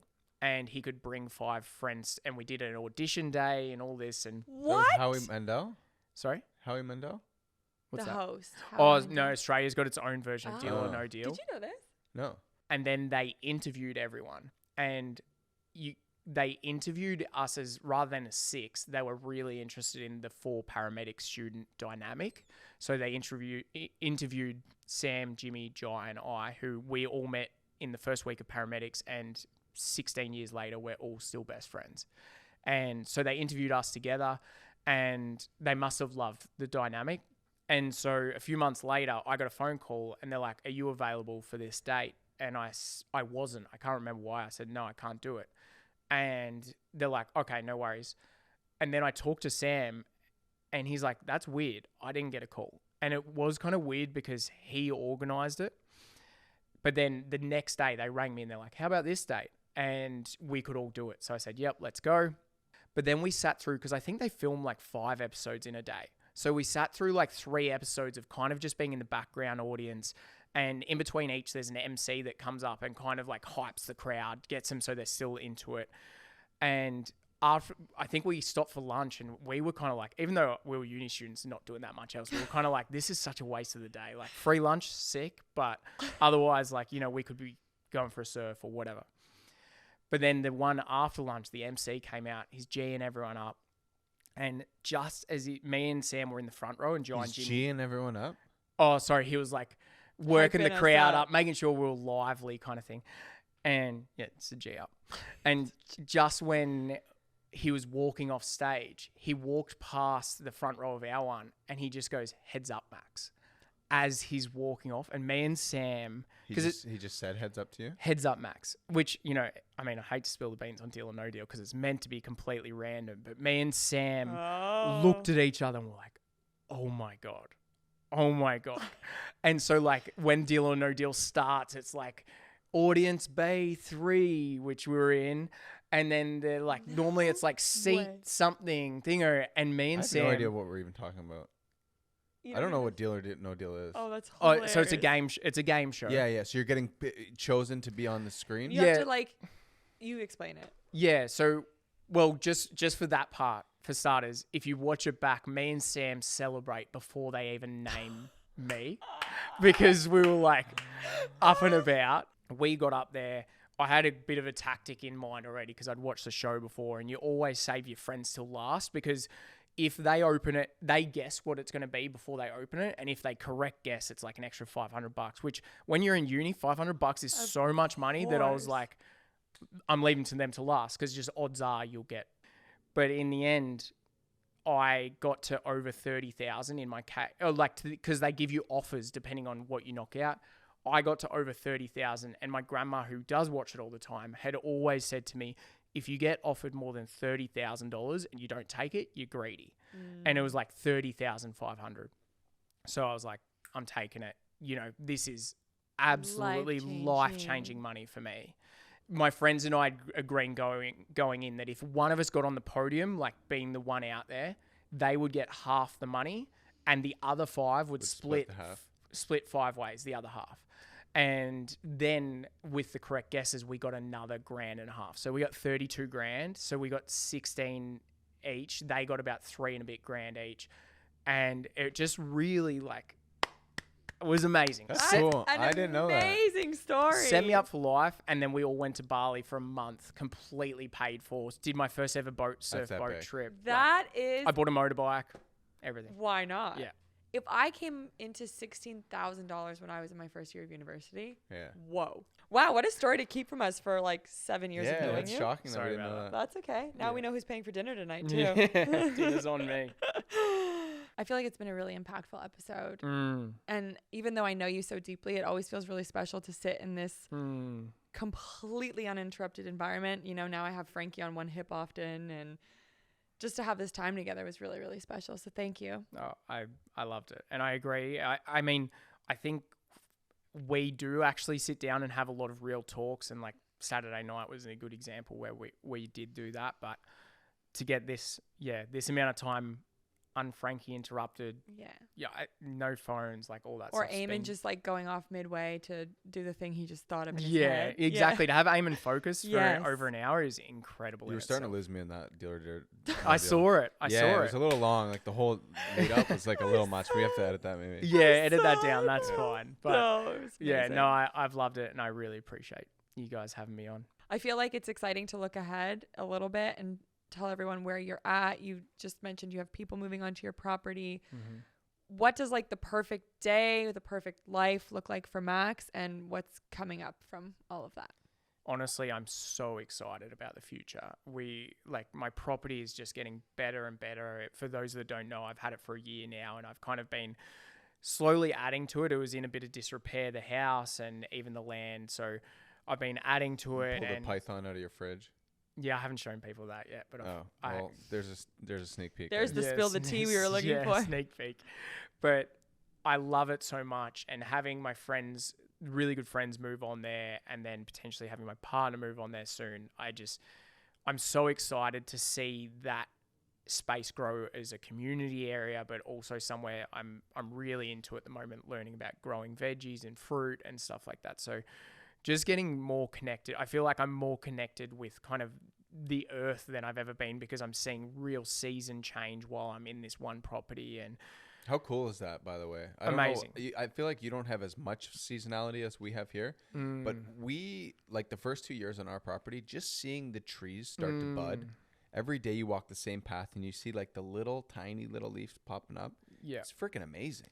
Yeah. Well, I mean, I don't have snow, which I'm actually pretty glad about. So yeah, you're right there. But the amount of, like, my property is incredibly diverse for trees and wildlife and nature. So yes, seeing the different seasons and my orange tree blossom, and then the oranges come and my mulberries grow and all of these things, and being able to eat my own fruit that I'm growing and that kind of thing, I just love. And I've got in the works, I'm about to be building a big shed that I've got these dreams and this vision of this workshop that I'm putting in there. And I've been into woodworking since I'm a kid. So being able to like get out there and do woodworking projects, and some that probably won't be on camera, just like really excites me to like just do things you're passionate about. And so my future's looking bloody good. That's all I can say. I'm so excited about it.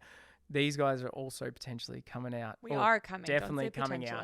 So these guys are coming out, and I just want to make it like your cabin is such a great space to have people come, and that they can also, I don't want to be this like hermit that shuts away and has this beautiful space that they don't share with anyone. I want this space to be for my friends and my family to come, and especially if they're living in the city or something, they can feel this like connection to nature that I get so luckily enough to feel every day there. So just to bring full circle, at the beginning of the episode, you said you got into YouTube and it's a creative job and you never felt creative. Yeah. And I think to hear you talk about getting into a wood shop and just be creative for the sake of creating the thing is exactly what we all need to do more of, is find that inner child thing that really lit us up as a kid and do it for the sake of doing it, and not because you've got to film it or not because there's a deadline on making the thing for whatever. It's just the creative sense. So you are creative. Yeah. And I love to hear that.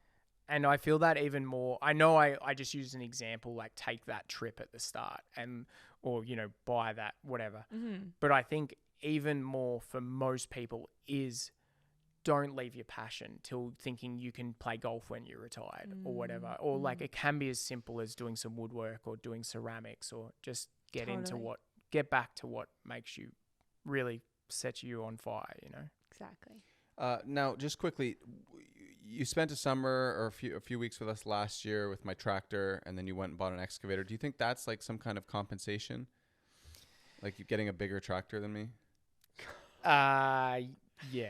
I deliberately bought a better machine than you had. Yeah. There's no doubt. I don't think I know.